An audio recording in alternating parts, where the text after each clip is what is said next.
Hello guys, welcome to our channel. This is Teja. ప్రస్తుతం మనతో పాటు సీనియర్ జర్నలిస్ట్ జగదేవ్ గారు. నమస్తే సార్. నమస్తే. అయితే మాజీ మంత్రి హరిరామ జోగే గారు రీసెంట్గా ఆయన మీడియాతో మాట్లాడడం జరిగింది. సో ఆయన మాట్లాడుతూ ఈసారి వచ్చే ఎన్నికల్లో టీడీపీ జనసేనకి ఎన్ని సీట్లు ఇస్తుంది అనేది పవన్ కళ్యాణ్ ఖచ్చితంగా చెప్పాల్సిన విషయం ఉంటుంది. ఎందుకంటే బయట ఒక పుకార్ అయితే వినిపిస్తుంది, 30 నుంచి 25 సీట్లని, 30 సీట్లని. కానీ పవన్ కళ్యాణ్ గారు 40 అడిగారు, చంద్రబాబు నాయుడు గారు 20 ఇస్తున్నారని. ఇవన్నీ కూడా బయట బాగా వైరల్ అవుతున్నాయి. సో ఖచ్చితంగా ఈ విషయాలు చెప్పాలని చెప్పేసి ఆయన పవన్ కళ్యాణ్ గారు నిలదీశారని చెప్పాలి. సో దాని గురించి మొదటి నుంచి కూడా పవన్ కళ్యాణ్ గారు కానీ చంద్రబాబు నాయుడు గారు కానీ అభిప్రాయ భేదాలున్నా కూడా ప్రభుత్వ వ్యతిరేక ఓటు ఏదైతే ఉందో అది చేల్చిపోవట్లేదు. అది చేల్చడానికి మేము ససేమిరా ఒప్పుకోము. దానికోసం మేమిద్దరం కలిసి పనిచేయడానికి రెడీ అయ్యామని కొన్ని వందల సార్లు డంకా బజాయిని చెప్పారు కదా. ఇప్పుడు అది ముఖ్యం, ఫస్ట్ ఎజెండా అది. నెక్స్ట్ రెండోది, సీట్లు సర్దుబాటు కానీ ఈ ఒడంబడికలు ఒప్పందాలు ఏవైతే ఉన్నాయో కూటమిలో, అవి ఖచ్చితంగా గత ఎన్నికల నేపథ్యంలో కానీ ప్రస్తుత వర్తమానంలో జరుగుతున్న ఏవైతే సర్వేలు ఉన్నాయో వాటిని బేస్ చేసుకుని కానీ జనాదరణ బట్టి కానీ ఉండాలి. ఏదో ఒక ప్రాతిపదికను తీసుకోవాలి. గత ఎన్నికల్లో టీడీపీకి ఓటింగ్ పర్సంటేజ్ ఎంత, గత ఎన్నికల్లో జనసేనకి ఎంత ఓటింగ్ వచ్చింది, దాన్ని బట్టే కదా 175 సీట్లకి ఎంత పర్సంటేజ్ వచ్చిందో అంత పర్సంటేజ్ తగ్గట్టుగానే సీట్లు అడగాలి. వీళ్ళకి ఎంత పర్సంటేజ్ వచ్చిందో దాని ప్రకారమే సీట్లు అడగాలి. ఇప్పుడు కాంగ్రెస్ ఉంది, కాంగ్రెస్ ఓటింగ్ పర్సంటేజ్ 100 కన్నా తక్కువ ఆంధ్రప్రదేశ్లో. అవును కదా. 100 1.33 వస్తే 1.46 సంథింగ్ వస్తే దీనికి 1.28 అంత వచ్చింది కాంగ్రెస్కి. సో అటువంటి పార్టీ ఇప్పుడు ఎవరితోనైనా పొత్తు పెట్టుకుంటే ఎన్ని సీట్లను అడుగుతుంది? 100 సీట్లలో 1% వచ్చింది కాబట్టి ఒక సీటు అడగాలి. ఒక ప్రామాణిక అనేది. అలాగే జనసేనకి 6% ఎంతో ఉంది, అది కాస్త ఇప్పుడు 15 ఎంతో వస్తుంది అనుకుంటున్నారు. ఇప్పుడు 50% అనుకోండి. 100కి 15 అంటే ఎంత? 15 సీట్లు. 175కి 15 అంటే ఎంత అవుద్ది? ఇంకొక 175 అంటే ఇంకొక 10 ఎక్స్ట్రా. 10 + 15 25 లేదా 30 సీట్లు. అది మొదటి నుంచి బయటికి అక్కడ ఎవరు డిక్లేర్ చేయకపోయినా ఆ నోట ఈ నోట టీడీపీ శ్రేణుల ద్వారా కానీ వైసీపీ శ్రేణుల ద్వారా కానీ మాట బయటకు వచ్చింది. సుమారుగా జనసేనకి 28 అసెంబ్లీ స్థానాలు ఇచ్చే ఛాన్స్ ఉందని, 28 నుంచి 30 అన్నట్టుగా విన్నాం మనం. వినిపిస్తూనే ఉంది వార్త. లోక్సభ స్థానాలు కూడా ఒక 3 వరకు ఇవ్వచ్చు అవుట్ ఆఫ్ 25. పోనీ 4, పోనీ 5 అని వింటున్నాం. అంటే మొత్తానికి 35 అంటున్నారా? అన్నీ కలిపి ఇవి 30, అవి ఒక 3 ఇవే ఉంటే ఆ 3 అంతకుముందు ఉంటుంది. అలాగా ఒక పర్సంటేజ్ ఉంటుంది కదా. అండ్ మోర్ ఓవర్ లోక్సభ స్థానాలకు వస్తే 1:7 అంటే సుమారుగా ఒక 7 నియోజకవర్గాలు ఒక లోక్సభ నియోజకవర్గం. అంతే కదా, అంతేనా? అవును. 25 ఏళ్ళు 175 సరిగ్గా సరిపోయింది. 25 లోక్సభ నియోజకవర్గాలు, 175 అసెంబ్లీ నియోజకవర్గాలు. 25 × 7 175 సరిపోయింది కదా. సో అలాగా ఇక్కడ ఎన్ని 30 స్థానాలు ఇచ్చేప్పుడు 28 సీట్లు ఇచ్చారు అనుకుందాం. 7 × 4 28 అంటే 4 లోక్సభ స్థానాలు ఇస్తారు జనసేనకి అని ఆ నోట ఈ నోట మనకు రీచ్ అయింది. కానీ దానికి ఎక్కడ క్లారిటీ రాలేదు. అది వరుసగా చంద్రబాబు నాయుడు, జనసేన అని పవన్ కళ్యాణ్ సిట్టింగులు అవుతున్నాయి, కూర్చుంటున్నారు, మాట్లాడుకుంటున్నారు. అవునా కదా. ఆల్రెడీ కొన్ని స్థానాలు పవన్ కళ్యాణ్ గారు ప్రెస్టేజ్ విషయమో లేదా పవన్ కళ్యాణ్ గారు నిరూపించుకోవాల్సిన విషయమో తెలియదు కానీ కొన్ని డిక్లేర్ చేశారు. మన రాజానగరం అలాంటివి కొన్ని కదా. నిన్న కలిసినప్పుడు కూడా ఏం చెప్పారు? మేము గెలిచే స్థానాలే అడుగుతున్నాం, అవి తప్ప మాకు ఇంకేం వద్దు, ఖచ్చితంగా గెలుస్తాం అనుకున్న స్థానాలనే అడుగుతున్నాము అని నొక్కి ఒక్క నుంచి పవన్ కళ్యాణ్ గారు చెప్తున్నారు. జనసేన విషయంకి వస్తే సర్వేల్లో కూడా మ్యాక్సిమం ఉత్తరాంధ్ర, గోదావరి జిల్లాల వరకే దాని ప్రభావం కానీ దాన్ని ఎన్నుకునే సీట్లు కానీ ఎక్కువ ఓటింగ్ వచ్చే శాతం మరి అంతే కదా, గెలుస్తారు అనుకునేవే కదా. అలాంటి దగ్గర వాళ్ళు ఎక్కువ డిమాండ్ చేస్తున్నారు.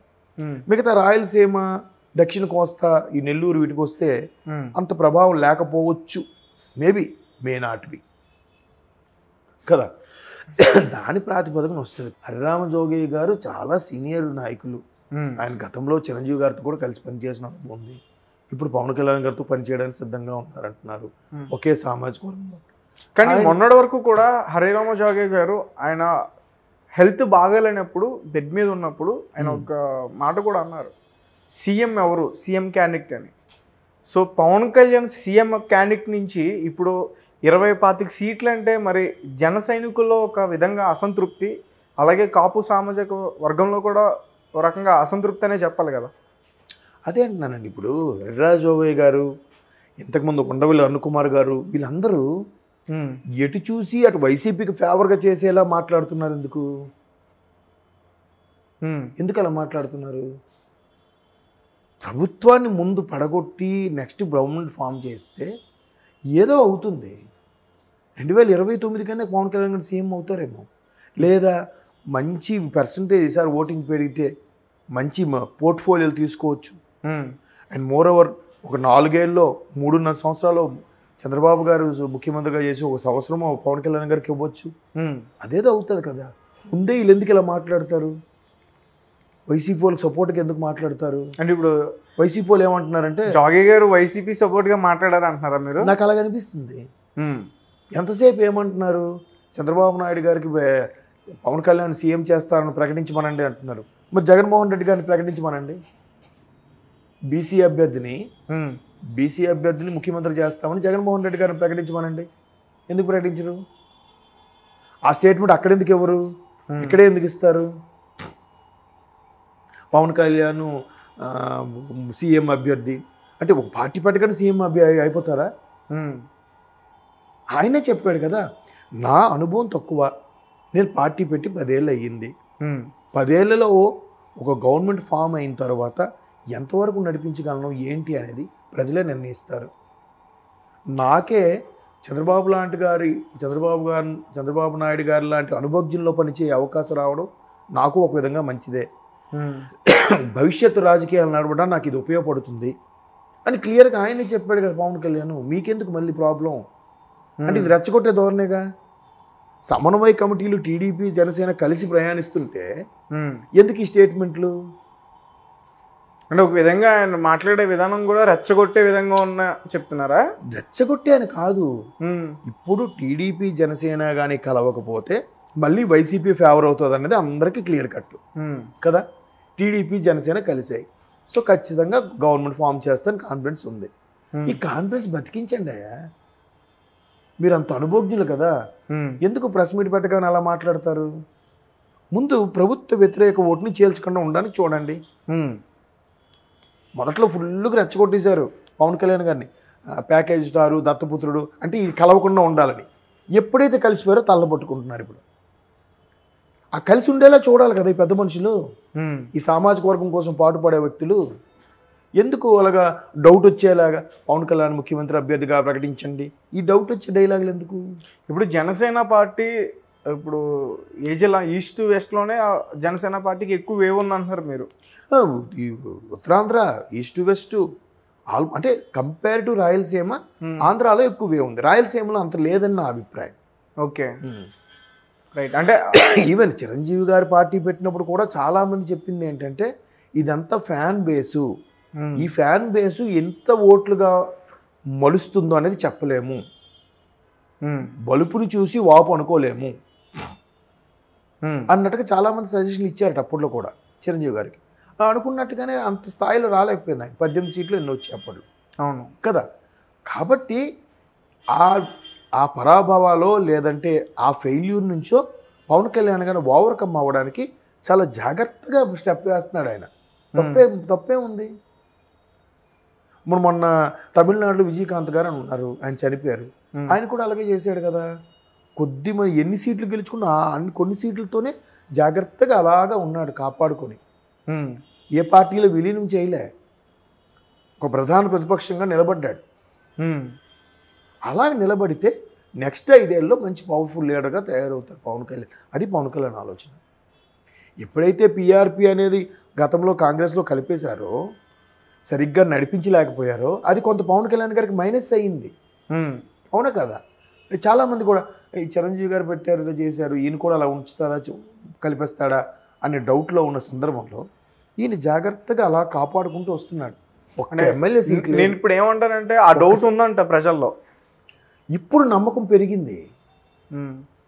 అంటే చిరంజీవి 2019కి పవన్ కళ్యాణ్ గారి మీద అంత నమ్మకం రాలేదు అని నేను అనుకుంటున్నాను. అందుకే ఒకే ఒక్క సీట్ గెలిచారు, ఒక్క సీట్ కూడా వైసీపీలోకి వెళ్ళిపోయింది. ఆయన ఏమన్నాడు, నేను ప్రజల నమ్మకాన్ని అభిమానాన్ని ఇంకా చూరగొనలేకపోతున్నాను, నేను మళ్ళీ ట్రై చేస్తాను అని మళ్ళీ వచ్చాడు. ఇప్పుడు ఆ నమ్మకం, ఆ పర్సంటేజ్ పెరిగింది, ఓటింగ్ పర్సంటేజ్ పెరిగింది, నమ్మకం పెరిగింది. పెరిగ్గానే ఒక్కసారిగా సీఎం అయిపోతే ఇది కాలం వచ్చిందో లేదని చెప్పలేంగా. అందుకు ఆచితూచి అడుగులు వేస్తున్నాడు. ఇట్లా చేయడం వల్ల రాజకీయంలో ఇదే కావాలి, ఈ ఓర్పే ఉండాలి, ఈ నేర్పరితనమే ఉండాలి. 2029కి పవన్ కళ్యాణ్ సీఎం ఎవరు చెప్పగలరు? ఓపిక పెట్టి ఉంటే అంతే కదా. అంటే అప్పటికి టీడీపీ సపోర్ట్ చేసిద్ది అంటారా? ఖచ్చితంగా చేస్తుంది. జనసేన పుంజుకుంది అనుకోండి, మంచి పోర్ట్ఫోలియోలు తీసుకొని నమ్మకం పెంచుకొని చక్కగా పనిచేసింది అనుకోండి, అప్పటికి టీడీపీతో సమాన సరితూగే పార్టీ అవుతుందిగా. టీడీపీకి 40 ఏళ్ళ అనుభవం ఉంది, ఈయనకెక్కడుంది? పైగా ఒక్క సర్పంచ్ కూడా లేరు కదా. మరి ఏ బేస్ పెట్టి ఇస్తారు? ఈ సీట్లు సర్దుబాటు ఏ బేస్ చేసి చేస్తారు?